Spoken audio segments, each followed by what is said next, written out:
Welcome to the Bare Metals Cyber Security Plus podcast. This series helps you prepare for the CompTIA Security Plus exam with focused explanations and practical context. For a companion study guide, check out the Achieve CompTIA Security Plus 701 Exam Success by Dr. Jason Edwards.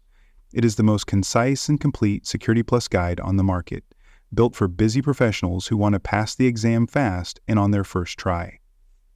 You can find this book and others at cyberauthor.me. Compliance is more than a checkbox. It is a continuous commitment to meeting legal, regulatory, and contractual obligations.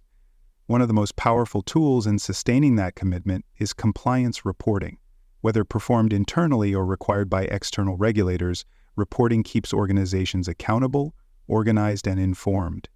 In this episode, we explore compliance reporting practices, focusing on both internal and external reporting processes. These practices help identify weaknesses, build trust, and ensure that security efforts are properly aligned with organizational and legal expectations.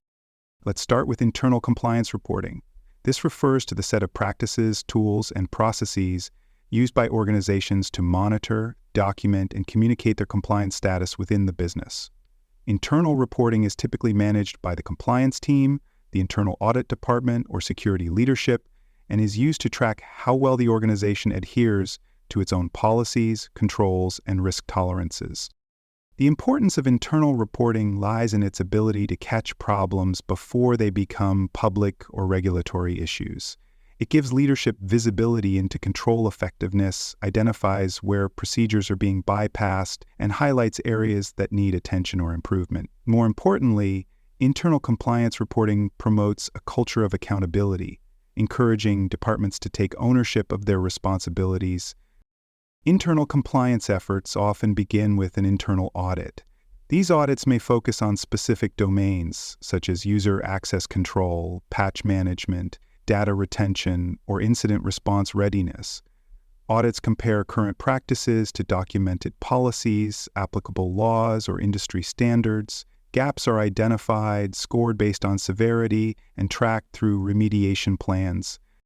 The findings from these audits feed into compliance reports. These documents typically include an executive summary, a list of control objectives, audit findings, corrective actions, and deadlines. Reports may be presented to department heads, executive leadership, or the board of directors.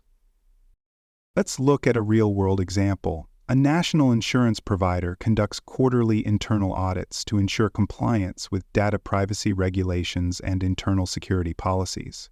During a recent audit, the internal team discovered that several departments were storing sensitive customer documents on local drives rather than in the approved encrypted storage platform.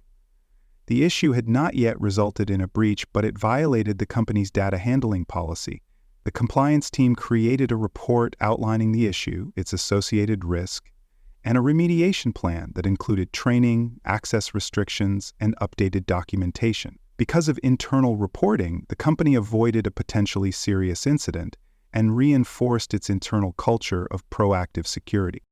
Effective internal compliance reporting also includes the ability to trend findings over time. If the same issue shows up in multiple audits, that may indicate a broader weakness in awareness, policy enforcement, or leadership follow-through. By tracking repeat violations, organizations can take more strategic actions, such as updating policies, investing in automation, or changing incentive structures. Internal reporting frameworks should be standardized, repeatable, and transparent. That means using consistent formats for documentation, setting clear timelines for review cycles, and providing a formal path for escalation. When issues are documented but not resolved, internal reporting mechanisms must support accountability by triggering action from leadership or oversight committees. Now let's turn to external compliance reporting. This involves communicating your organization's compliance posture to external auditors, regulatory bodies, or certification authorities.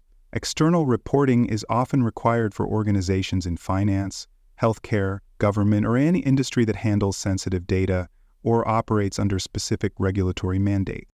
The most common forms of external compliance reporting include audit results, attestation letters, regulatory filings, and formal responses to inquiries or investigations. These reports must be accurate, well-documented, and aligned with legal requirements. Unlike internal reports, which may be informal or for internal use only, external reports must often withstand legal scrutiny and may be reviewed by enforcement agencies or used in legal proceedings. External compliance reporting usually begins with an external audit. These audits are performed by certified third parties and are based on industry standards such as the Payment Card Industry Data Security Standard, the Health Insurance Portability and Accountability Act, the National Institute of Standards and Technology Frameworks, or International Organization for Standardization 27001. Auditors review policies, inspect systems, interview staff, and test controls to determine whether the organization meets the standards requirements. Once the audit is complete, the external auditor provides a report or attestation. These reports may be shared with customers, business partners, regulators, or internal stakeholders.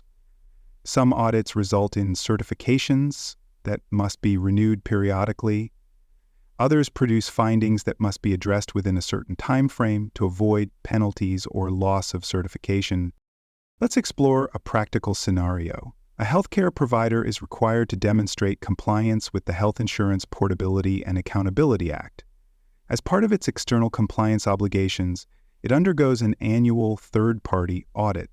The auditors evaluate access controls, audit logs, encryption policies, and breach notification procedures.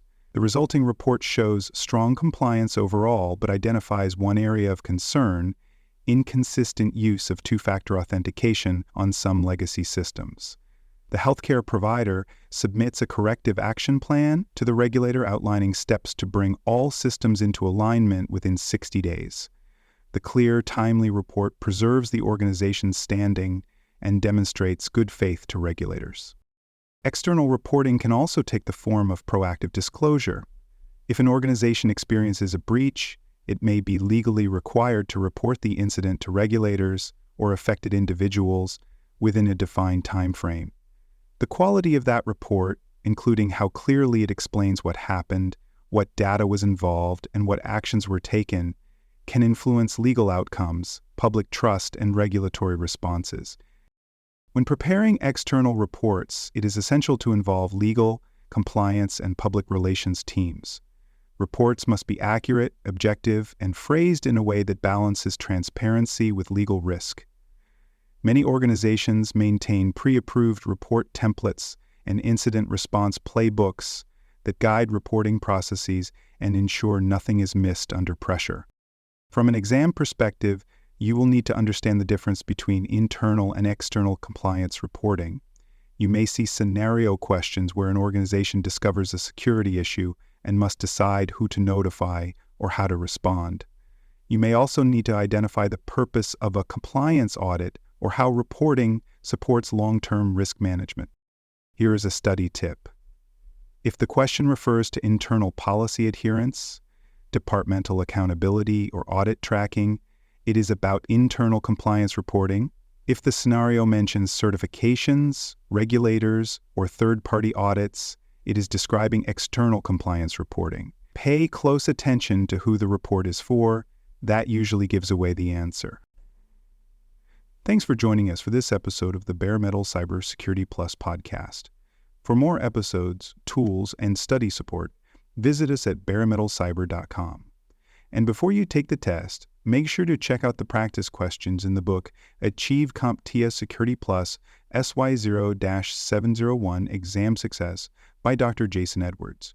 They cover every domain and are a powerful way to lock in your knowledge.